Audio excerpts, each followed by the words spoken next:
Então, olá, pessoal. Hoje a gente vai falar um pouquinho sobre a questão dos idosos. E eu pesquisando sobre esse tema, né, eu li uma expressão muito interessante que eu gostei dela e batizei aqui a nossa aula de hoje, que é a convivência intergeracional. Ou seja, a convivência entre pessoas de gerações diferentes, né? Exemplo simples: o avô, o pai, o filho, a avó, a filha, a neta.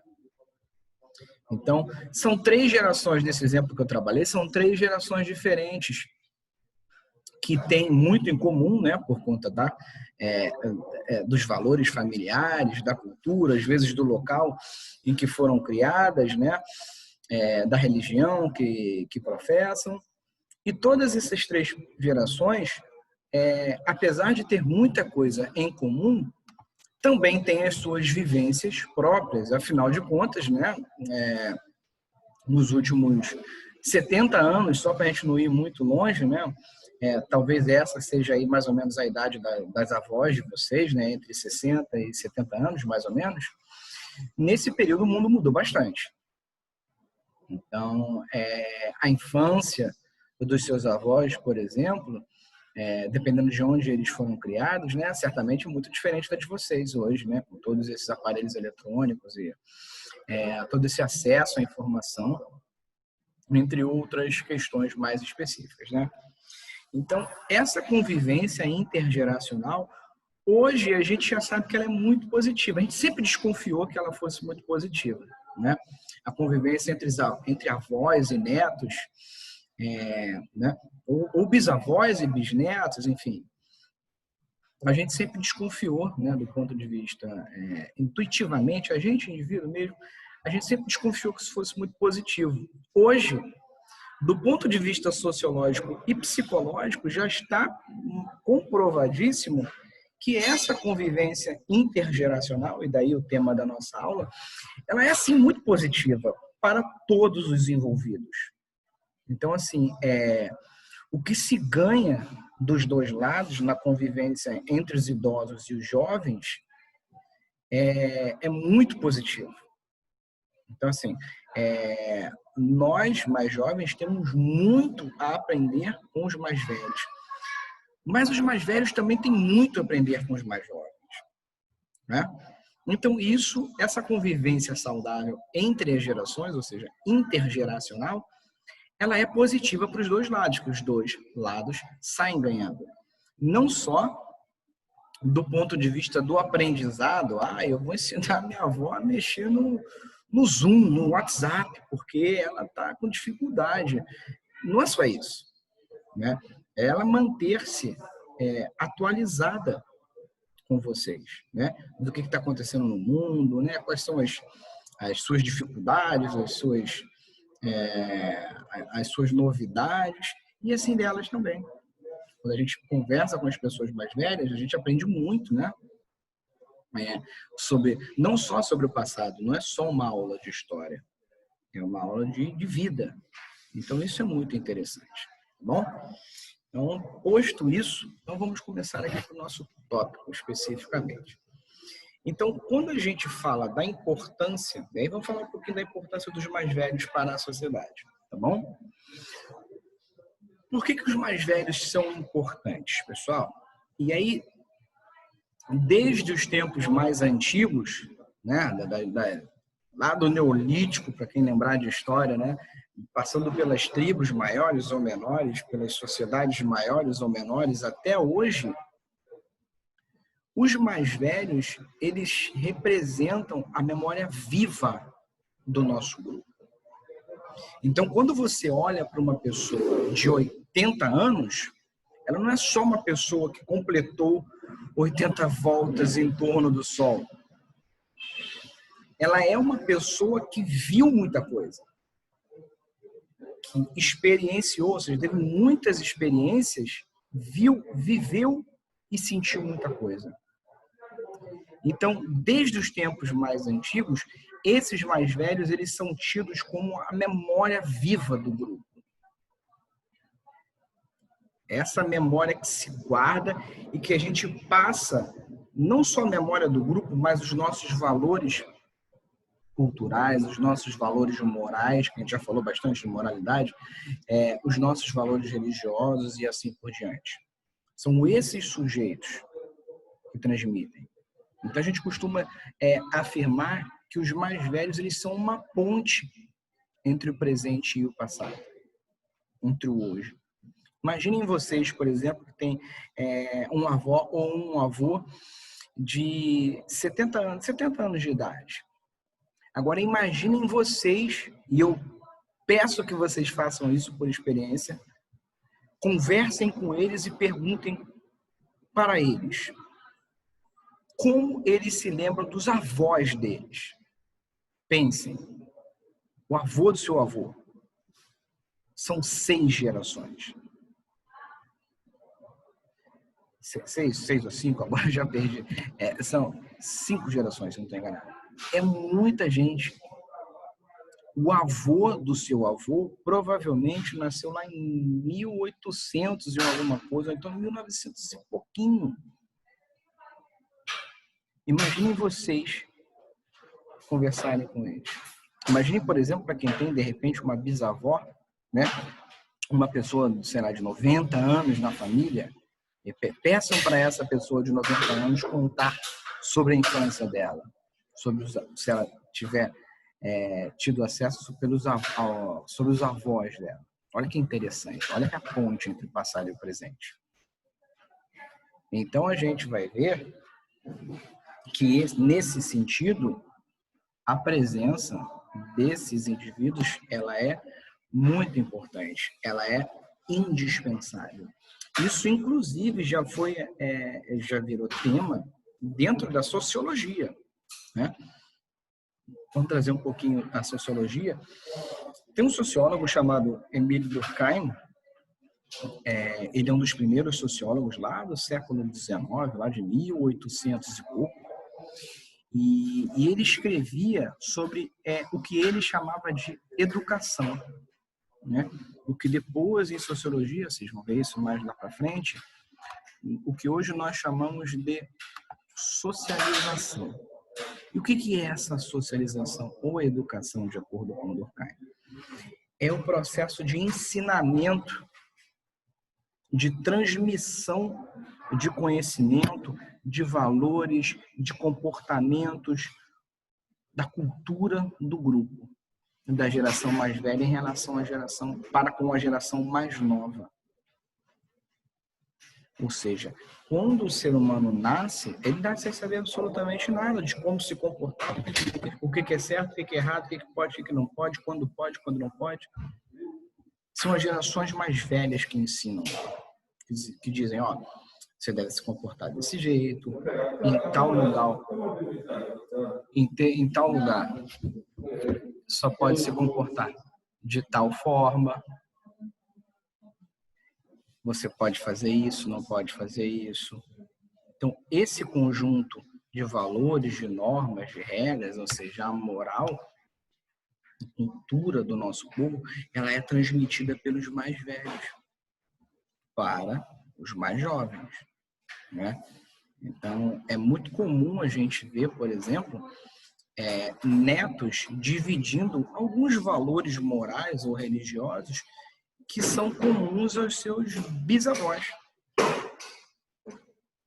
Agora imagine, talvez a sua bisavó, a sua tataravó tenha nascido lá para os anos de minuto só, Mateus, lá para os anos de 1900, mais ou menos. Mas, no entanto, você guarda algumas semelhanças em termos de comportamento com ela. Então, isso é muito importante, tá bom? Mateus, eu vou lá no final e eu vou separar alguns minutos para tirar dúvida de vocês, tá bom? Que aí fica mais fácil para a gente fluir a aula, tá? Deixa eu passar aqui. Em muitas sociedades, como eu disse, esses mais velhos eles são considerados não só a memória do grupo, mas a sabedoria do grupo, né? Porque o conhecimento é diferente de sabedoria. Eu posso ter muito conhecimento, eu posso ter 10 doutorados aí, um monte de coisa, e não necessariamente pode ser uma pessoa sábia. E uma pessoa sábia não necessariamente precisa nem saber escrever. Então, a sabedoria é saber fazer essa leitura de mundo, saber agir de forma adequada nas diferentes situações, é saber compreender as diferenças entre as pessoas, entre as coisas, saber tolerar, saber ensinar, saber aprender. Então, a sabedoria, ela é muito...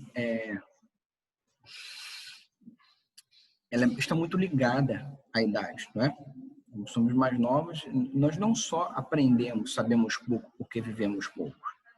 Nós somos menos sábios porque nós vivemos pouco, não é? É óbvio, uma pessoa de 80 anos, ela viveu muita coisa.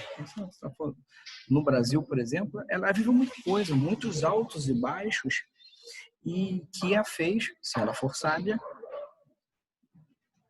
aprender a ter serenidade, a ter calma, ou seja, ler a vida com sabedoria e com um pouco mais de calma, de inteligência. E se a sabedoria ela não pode ser transmitida, né? Ela não é igual uma linguagem, por exemplo. Não pode ser ensinada, ela pode ser, perdão, ela não pode ser ensinada, mas ela pode ser transmitida de alguma forma. Então, um exemplo simples. Você está lá desesperado porque vai ter 10 provas nessa semana, tem que estudar, meu Deus, eu não tenho tempo, estou com dificuldade em matemática ou em filosofia. É a sabedoria dos mais velhos. Não, tenha calma, faça uma coisa de cada vez, dê o seu melhor, se não conseguir nessa, tenta na próxima. Enfim, pode parecer, é um exemplo muito simples, mas é um exemplo de sabedoria, de saber como você lidar com determinadas situações. Então, às vezes, a gente pode estar ali, né, dentro de um momento complicado e uma palavra sábia pode ser aquela resposta para um problema que a gente, por imaturidade, por inexperiência, não tenha acesso. Então, uma pessoa mais velha tem, né? Por exemplo, poxa, eu vou comprar uma casa. Aí você vai comprar a primeira que aparece? Ou você vai buscar ajuda de pessoas que tenham conhecimento? É o que a maioria das pessoas fazem. E pessoas de conhecimento podem ser mais velhos, podem ser mais novos, né? Por isso que os mais velhos, em muitos grupos, principalmente nas sociedades mais antigas, eles eram reverenciados pela própria vida. Né? Nós seres humanos, nós dobramos a nossa expectativa de vida nos últimos 100, 120 anos. Se vocês voltarem no tempo uns 500 anos, assim, uma pessoa chegar aos 60 anos era uma coisa muito difícil, era muito rara. Então, o fato de ele chegar aos 60 anos, num grupo de 500, 600, 1000 anos atrás, então isso fazia com que ele fosse uma pessoa reverenciada e muito respeitada, né? Reverenciada no sentido positivo da coisa. Ele era um sujeito que tinha passado por muita coisa, né? A vida era muito dura há 1000 anos atrás. Então, passar 60 anos e aguentar era sinal de que esse sujeito era, né, como a gente diz hoje, era duro na queda. Era uma pessoa forte. Era uma pessoa a ser admirada. Então, não é à toa que em muitos grupos, né, sejam em cidades, sejam em tribos, né, dependendo de cada sociedade, as posições políticas, em geral, eram dadas aos mais velhos. Por quê? Eles eram os mais sábios. Então, eles sabiam, eles eram a ponte entre o passado e o presente. Então, em geral, era a esses sujeitos que se recorria para poder aprender, né? Para poder tomar decisões sábias, para olhar os exemplos do passado e ver se a gente poderia aprender alguma coisa, ver o que a gente poderia usar, né? Ver o que a gente precisa mudar para progredir, para melhorar. Então, nesse sentido, os mais velhos sempre foram muito importantes para a sociedade. Repare, eu não estou falando de família. É claro que os mais velhos, né, que o seu avô, sua avó, eles são muito importantes para a sua família. Mas reparem que eu não estou falando de família. Eu estou falando só da sociedade. O quanto os mais velhos são importantes para a sociedade, né, como um todo. Só que a gente vai ver que, infelizmente, nas últimas décadas, por conta do mundo muito veloz, às vezes muito individualista, muito impessoal, né? Por N motivos, os idosos, hoje em dia, né? E aí vamos tomar o exemplo da sociedade brasileira, né? E de outras tantas, eles são menos valorizados do que eram antigamente. Então, há uma cultura imediatista, né, de achar que tudo se resolve rápido, o amplo acesso à educação, por um lado, ele é positivo, sempre é positivo o acesso à educação, mas, por outro, fez com que muitas pessoas achassem que esses indivíduos, abre aspas, não fossem mais necessários. Afinal de contas, a gente já tem o conhecimento, bastante conhecimento disponível, né? Então, a gente vê um processo de desvalorização. Então, tem menos valor. E aí eu estou falando mais uma vez da sociedade, né? É claro que isso não se aplica a todas as famílias. Estou falando da sociedade em geral. Então, muitos desses idosos são deixados à sua sorte, são postos em asilos ou abandonados pela família, por N motivos, né? Então, muitos começou a se perceber que isso gerava um problema para esses próprios idosos, né? A solidão, né? A melancolia, depressão, enfim, isso acabou tendo uma série de consequências negativas para esses sujeitos. E para a sociedade como um todo, porque, afinal de contas, né, o desrespeito ele é negativo para a sociedade em conjunto, seja o desrespeito para com o mais jovem, para com as mulheres, para com os negros, com os sujeitos da religião A, da religião B, e também para com os idosos. Esse desrespeito ele é negativo nesse sentido, tá bom? Então, qual é a orientação da ética, que é o que nos interessa aqui?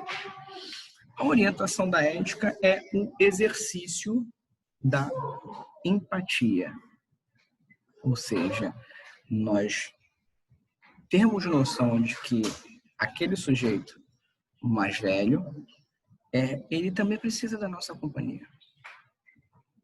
A empatia não é só com relação do mais novo, eu vou ter empatia só com o mais novo, ou só com o de 40 anos, ou só com o mais velho. Não, a empatia é recomendada para todos. Por isso, volto ao tema da convivência intergeracional. Ela é benéfica para nós, enquanto indivíduos, para você, com seus avós, bisavós, para os seus amigos, com os seus avós, seus bisavós, mas ela é benéfica também para a sociedade. Então, depois, se vocês quiserem, procurem a de dezenas de exemplos de atitudes como essa, dentro e fora do Brasil, de como é positiva, né? Como estudos científicos apontam quanto é positiva a convivência intergeracional. Então, a minha dica é: exercitem essa empatia, exercitem essa convivência, convivendo com os mais velhos.